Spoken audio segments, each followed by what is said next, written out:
국민의 삶을 더 낫게 하기 위한 소임을 다하기 위해서는 여당과 또 야당이 그 역할을 다해야 된다고 생각합니다.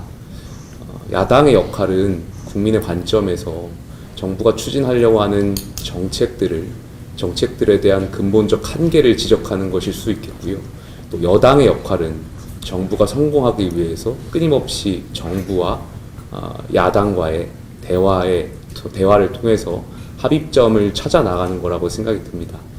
그래서 그러한 소통과 협치의 정치가 이루어져서 말 그대로 다수결의 일방적인 그런 주의가 아니라 비례대표성에 따라서 소통과 협치가 이루어졌을 때 국민들께서 원하시는 정치가 이루어지지 않을까에 대한 생각이 있고요.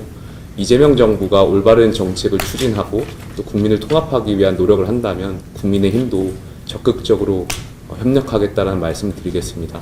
오늘 대통령님께서 또 좋은 자리, 귀중한 자리를 마련해 주셨는데 제가 7가지 정도 좀 제언을 드리고 싶어서 정리를 좀 해왔습니다. 좀 말씀을 정중히 한번 드려보겠습니다. 첫째는 경제성장, 민생 문제입니다.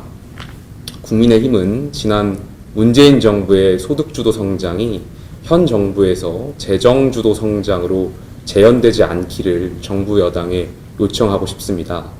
전 세계가 전쟁과 공급망 위기에 따라서 경제 불안정성이 계속 높아지고 있습니다. 정부의 확장 재정이 물가 상승을 가중시킬 수 있다는 점을 면밀하게 검토해 주셨으면 좋겠습니다. 이번 추경이 진짜 성장을 내세우면서도 소비 쿠폰, 지역 상품권, 부채 탕감이 추경의 약 60%를 차지하고 있습니다. 특히 빚 탕감 1.1조 원은 성실 채무 상환자에게는 박탈감을 줄 수 있고 앞으로 채무 상환 기피 현상을 조장할 수 있기에 보다 정의롭고 창조적인 해법을 여야가 함께 논의할 것을 요청드립니다. 또한 정부가 한정된 재정을 사용함에 있어 국민의 돌봄, 생계, 주거, 의료, 안전, 저출산 사각지대에 대한 실질적인 예산 지원과 제도 개선이 이루어지길 바라겠습니다. 특히 이 부분에 대해서는 보수 야당이 적극적으로 협력하겠다는 말씀을 드리겠습니다. 둘째로 외교 및 안보 문제입니다. 대통령께서 G7 정상회의를 통해서 대한민국 외교 정상화에 물꼬를 트고 또 미래지향적 한일 관계로 나아가는 모습을 보여주신 점 매우 인상 깊었습니다.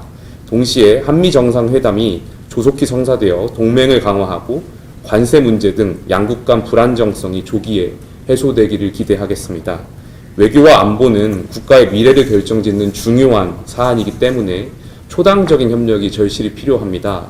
문재인 정부 당시에 대북 정책과 일본과의 수출 규제 갈등 외교에서 야당이 소외되었던 경험이 있습니다. 지난 보수 정권 역시 여야 초당 외교를 실현하지 못했습니다. 지금 중동 전쟁이 심화되면서 안보, 에너지, 경제 위기도 높아지고 있습니다. 이제 여야정이 지혜를 모아서 외교, 안보 통상에서 국익을 실현하는 지혜를 함께 모을 수 있기를 기대하겠습니다. 세 번째로 인사 문제입니다. 대통령의 공정하고 투명한 인사는 소통과 협치의 지표가 됩니다.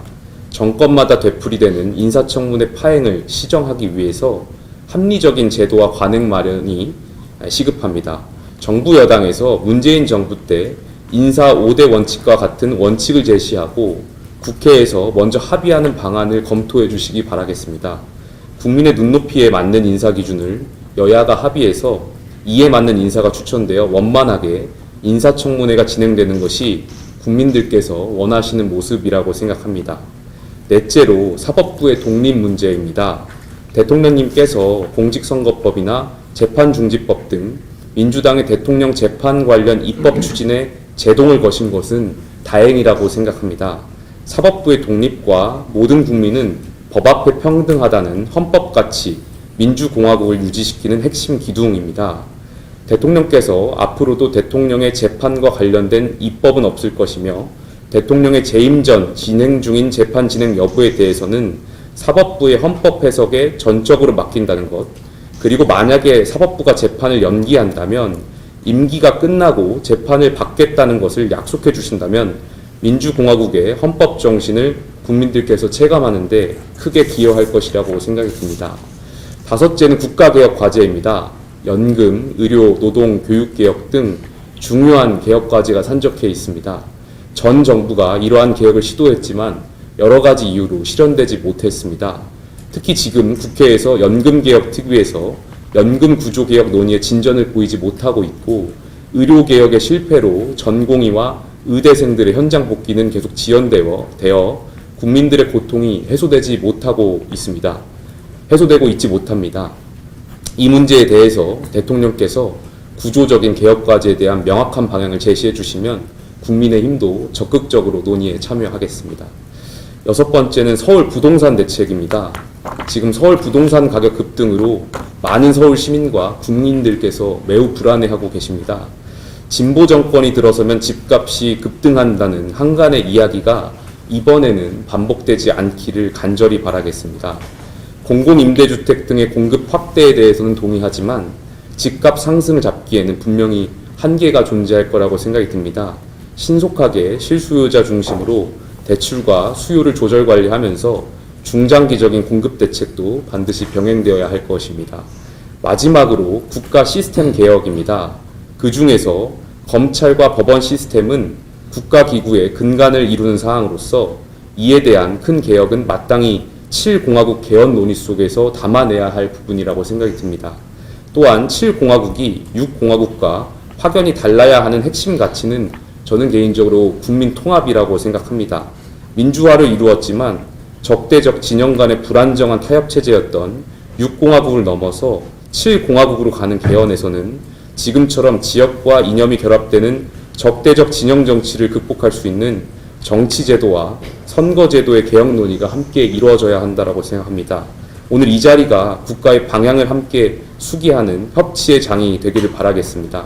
국민의 기대를 저버리지 않는 실질적인 전환점이 되기를 희망합니다. 이재명 정부의 성공을 위해서 정중하게 제언을 몇 가지 드렸습니다. 국정운영이